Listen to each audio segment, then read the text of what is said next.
Doctor Yunus সাহেব, আমরা এখন পর্যন্ত যতদূর বুঝতে পেরেছি আপনার ক্যাবিনেটের অলমোস্ট সকল উপদেষ্টা প্রতিদিন আপনাকে একটা আর্মি কুয়ের জুজু দেখাচ্ছে। ঠিক। আপনি সচিবালয় সংস্কার করলেই আর্মি টেক ওভার করবে, আপনি যদি পিলখানার কথা বলেন আর্মি টেক ওভার করবে। এইটার একটা প্রমাণ কি দিয়েছে? বাংলাদেশের ছাত্র জনতার একমাত্র প্রতিনিধি বানিয়েছে তারা এনসিপিকে। প্রধান উপদেষ্টা কান খুলে শুনে রাখেন, এনসিপি একটা রাজনৈতিক শক্তি, কিন্তু কোটি কোটি জুলাই যোদ্ধাদের একমাত্র মুখপাত্র তারা নয়। এনসিপি সমাবেশ করলে লোক কম হয় এর মানে এই না যে মানুষ জুলাই ভুলে গেছে অথবা জুলাইয়ের রক্তের সাথে সে গাদ্দারি করার কাউকে অনুমতি দিচ্ছে।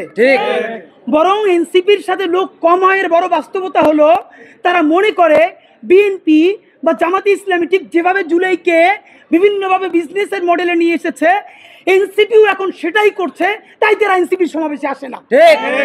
কিন্তু এই মানুষ, কোটি কোটি মানুষ এখন পর্যন্ত রাস্তায় নামতে প্রস্তুত যদি আপনি একটা বিপ্লবী ভাষণ দিয়ে জনতার পক্ষে সংস্কারের আপার হ্যান্ড নিয়ে নিতে পারেন। প্রধান উপদেষ্টা, আপনাকে বলি, আপনার উপদেষ্টারা সারাক্ষণ জুজুর ভয় দেখায় না?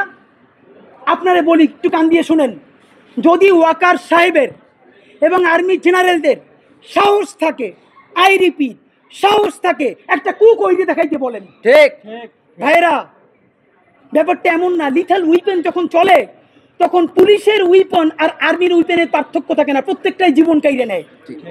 এই মাত্র একটা বছর আগে আমাদের হাজারো হাজারো শহীদ যেইগুলিতে শহীদ হয়েছে, এর চেয়ে দামি গুলি তো আর আর্মি আমাদের উপরে ব্যবহার করতে পারবে না। আপনি মনে রাখেন, এই ওয়াকার সাহেব অথবা আর্মি যদি কোনো কু করার চেষ্টা করে, জনগণ গিয়া ক্যান্টনমেন্টের ইট খুঁজে নিয়ে আসবে। ইট, একটা ইট ক্যান্টনমেন্টে আস্থা থাকবে না, আপনি লাইকে রাখেন। আপনি কারে ডরান? আপনি ভোট নেন। মিনিমাম 100 রিক্সাওয়ালার সাথে কথা বলেছি গতকাল পর্যন্ত, প্রত্যেকে বলে এই উপদেষ্টাদেরকে তারা বিশ্বাস করে না, কিন্তু ইউনূস বেড়া ভালো। এর মানে সারা বাংলাদেশের জুলাই যোদ্ধারা, জুলাইয়ের পক্ষের শক্তিরা আপনার মুখটা দেখা এখন পর্যন্ত এই সরকারের একটা হাত ধইরে রাখছে। কিন্তু এই উপদেষ্টাদের কেউ কেউ ইতিমধ্যে রাজনৈতিক দল যারা সামনে ক্ষমতায় আসবে তাদের সাথে নেগোসিয়েশন করে কেউ সামনে আইনমন্ত্রী হবে, কেউ অন্যান্য মন্ত্রী হবে, কি কি হবে এইটা পাকাপোক্ত কইরা এখন তাদের জবানে আমাদের ঘোষণাপত্র লিখে দেয়। এখন সেই ক্ষমতায় যারা আসবে সেই দলের মুখপাত্র হয়ে তারা এই সরকারের মধ্যে কাজ করে। প্রধান উপদেষ্টা, আপনার একটা কথা বলি, আমরা আগেও বলেছি এই সরকারের সকল উপদেষ্টার এক পা অন্য দেশে, বিপদ হইলে ভাইগে যাবে, কিন্তু আমরা দৃঢ়ভাবে বিশ্বাস করি আপনি ভাগবেন না। এর প্রমাণ, আপনি যদি ভাগতেন পৃথিবীর কোন দেশ আপনারে রাখতে চায় না বলেন? তাহলে হাসিনার আমলেও 10 তলা বিল্ডিং বাইয়া আপনার আদালতে হাজিরা আপনি দিতে আসতেন না। আপনি তখনই বিদেশ থাকতে পারতেন।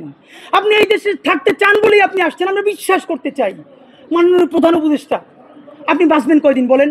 আপনার এত বয়স হয়েছে, বাংলাদেশের গড়ায় উঠছে প্রায় 20 বছর বেশি পাচ্ছেন। আমার বাপের 63 বছর বাচ্চে, তার চেয়ে আপনি প্রায় 20 বছর বেশি পাচ্ছেন। মাঝে মধ্যে মৃত্যু বেঁচে থাকার চেয়ে অধিক। মাননীয় প্রধান উপদেষ্টা, আপনি একটা গবেষণা করেন, বাংলাদেশে গত 50 বছরে কোন রাষ্ট্রপ্রধানের 30 মিনিট 40 মিনিটের বক্তৃতা রিক্সা চালক, ভ্যান চালক, সবজি বিক্রেতা, বিশ্ববিদ্যালয়ের প্রফেসর, ছাত্র জনতা আধা ঘন্টা বসে তার বক্তৃতা শুনে নজির নাই, যেটা আপনারটা হইছে। এটা কিন্তু আপনার চেহারা দেখে না। আপনি রাজনৈতিক দল করছিলেন, ফেরও করছেন, কিন্তু এইবার যে আপনার এই বাংলাদেশের পক্ষে হৃদয় নিংড়ে ভালোবাসা, আপনি যখন বক্তৃতা করেন আপনি আর্টিফিশিয়াল কিছু বলেন না, কিন্তু আপনি যখন ঘোষণাপত্র বললেন আপনার চেহারায় আর্টিফিশিয়াল ছাপ। ইদানিং আপনি স্ক্রিপ্ট দেখে দেখে বক্তৃতা করেন, এগুলো আমরা চাই না। মাননীয় প্রধান উপদেষ্টা, আপনার অন্তরে যা আছে, আপনারা যে বাধ্য করে তার কথা বলে দেন না। আপনারা কি করবে বলেন? আপনারা খুন করবে? আপনি প্রায় 80 বছর বাঁচছেন, আর কয় বছরই বা বাঁচবেন? আপনি কি খাবেন, কি বাঁচবেন? আপনি বরং যদি আপনার আর্মি মেরে ফেলে, আপনারা যদি ভারতীয় আধিপত্যবাদ গুলি করে, আপনাকে যদি হত্যা করা হয়, কিন্তু সেই রক্তের বিনিময়ে যদি আপনি শহীদদের রক্তের বিনিময়ে নতুন বাংলাদেশ গড়ে যেতে পারেন, আগামী 1000 বছর বাংলাদেশের মানুষ নামাজে প্রার্থনায় আপনার জন্য শুধু দোয়া করবে। নির্বাচনের যে রোডম্যাপটা দিয়েছেন আমরা অত্যন্ত খুশি হয়েছি। আপনার হাতে সময় আছে 6 মাস। আপনাকে চূড়ান্তভাবে আমরা কয়েকটা প্রস্তাবনা দিতে চাই। নাম্বার 1, এই 6 মাসের মধ্যে আপনি একটা আপার হ্যান্ড নেবেন। সেই আপার হ্যান্ডের চূড়ান্ত কাজ আগামী 1 সপ্তাহের মধ্যে আপনি ইন্টারিম ভেঙে দেন। এই ইন্টারিমের অনেক উপদেষ্টা এখন সামনে কেউ বিএনপির, কেউ জামাতের, কেউ এনসিপির মুখপাত্র হইয়া তাদের দলীয় এজেন্ডাগুলো আপনার সামনে রেখে বাস্তবায়ন করবে। এইটা আপনি হইতে দিয়েন না। আপনি অতি জলদি যেই নির্বাচনটা উপহার দিতে চান তার জন্য ইন্টারিম ভেঙে দেন এবং অতি দ্রুত তত্ত্বাবধায়ক সরকার ঘোষণা করেন। এই ইন্টারিম ভেঙে দিয়া আপনি প্রধান হইয়া আপনি তত্ত্বাবধায়ক সরকার ঘোষণা করেন। আগামী 6 মাস মাননীয় প্রধান উপদেষ্টা, এটা অনেক অনেক বেশি ইনাফ, মোর দ্যান ইনাফ এই দেশে পাল্টাই দেওয়ার জন্য। আপনি কিছু বিপ্লবী সিদ্ধান্ত নেন।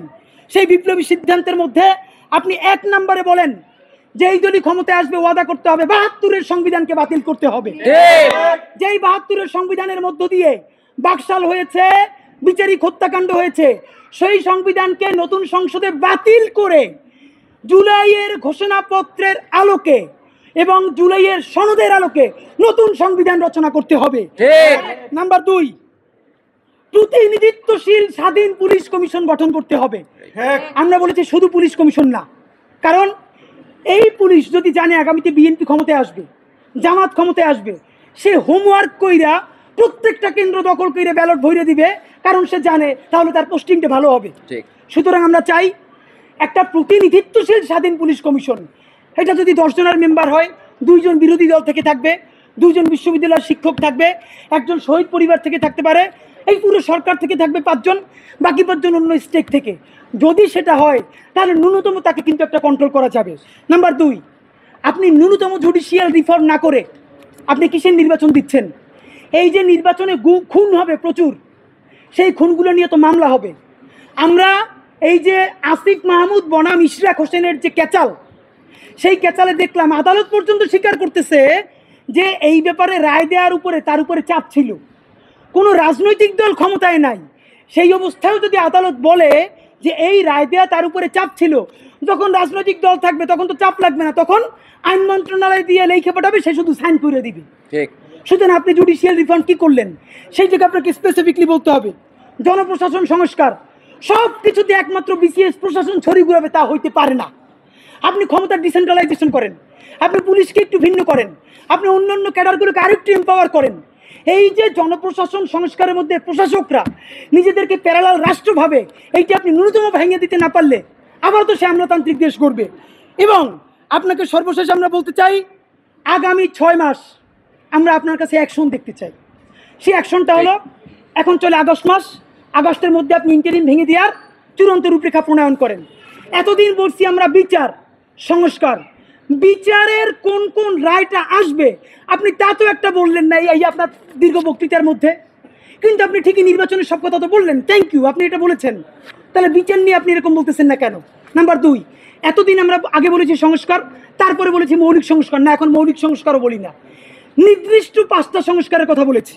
আমরা পুলিশের সংস্কার চেয়েছি, আমরা জুডিশিয়াল রিফর্মের কথা বলেছি, আমরা নির্বাচন কমিশনের যে বর্তমান প্যাটার্ন এইটা ভেঙে দেওয়ার কথা বলেছি। প্লিজ, কোন সংস্কারটা কবে হবে? নির্বাচনের আগে যদি আপনি একটা সংস্কার নিজে করে দেখাতে না পারেন, তাহলে বলেন প্রবাস থেকে লক্ষ টাকা প্লেন ভাড়া দিয়া বাংলাদেশের মানুষ কেন ভোট দিতে আসবে বলেন? সে তো জানে একটা সংস্কার আপনি করতে পারেন নাই। এই যে ভোট দিয়ে যাবে যারা ক্ষমতায় যাবে, তারা ঠিকই আগর কাটামতে সব 91 যেরকম তারা চুক্তিভঙ্গ করেছে, চুক্তিভঙ্গ করে আবার ফ্যাসিবাদ কায়েম করবে। শুধু শুধু সে কেন দেশে ভোট দিতে আসবে বলেন? সুতরাং আপনি যদি সত্যিকারে চান বাংলাদেশের ইতিহাসের সেটা নির্বাচন হোক, প্রবাসীরা ভোট দিক, লক্ষ লক্ষ টাকা খরচ করে মানুষ ঈদের মতো উদযাপন করুক, তাহলে ন্যূনতম কয়েকটা বিচার আপনার নির্বাচনের আগে করে দেখাতেই হবে। এই ইন্টারিমের সকল উপদেষ্টাকে বিদায় দিয়ে নতুন ফ্রেশ তত্ত্বাবধায়ক সরকার গঠন করতে হবে এবং অতি দ্রুত আপনাকে রেভলিউশনারি কিছু কাজ করে দেখাতে হবে, যাতে মানুষ বিশ্বাস করে রাজনৈতিক দলগুলো আসলেও তারা কোনো ধরনের গাদ্দারি করতে পারবে না। এবং সর্বশেষ কথা, সকল রাজনৈতিক দলের সাথে বারবার বসেন উপদেষ্টা মহোদয়, একটা বার 1500 প্রায় শহীদ তার পরিবারের সাথে আপনার বসা দরকার হয় না? এই যে এত সংস্কার করলেন, আমাদেরকে কেন তারা ফোন করে জিজ্ঞেস করে যে এইগুলো সব কি তারা না কইরেই চলে যাবে? প্লিজ, জুলাই সনদ ঘোষণার আগে যা যা করতেছেন সেই রাজনৈতিক দলগুলোর একদিকে সামনে রাখেন, শহীদ পরিবারগুলোর সামনে রাখেন, তারপর বলেন যে এইটা করছি, একটু শহীদ পরিবারের কথার মূল্যায়ন করেন। এইটা যদি একটাও না করেন তাহলে কি করব? এই সরকার দুর্বল হয় সেটা করব না, আমরা নির্বাচনের বিরুদ্ধেও দাঁড়াবো না, তাইলে আবার বলবে আমরা গণতন্ত্র চাই না। আমরা যারা ক্ষমতাহীন কিন্তু জনতার জবানে কথা বলি, তারা এই নির্বাচন বয়কটের ডাক দিব। ঠিক। তখন একমাত্র যারা ক্ষমতায় এসে দুর্নীতি করবে, সেই 20% মানুষ ছাড়া আপনি কোন কেন্দ্রে একটা কাক বিড়ালও খুঁজে পাবেন না। মাননীয় প্রধান উপদেষ্টা, ঠিক। জনতা শক্তিশালী না ক্ষমতা শক্তিশালী, আপনি যদি সেটা চ্যালেঞ্জ হিসেবে নিতে চান, তাহলে কোনো সংস্কার ছাড়া নির্বাচন দিতে পারেন, কিন্তু শত শত যে লাশ তারা ফালাবে সেই দায়ও আপনার নেওয়া লাগবে।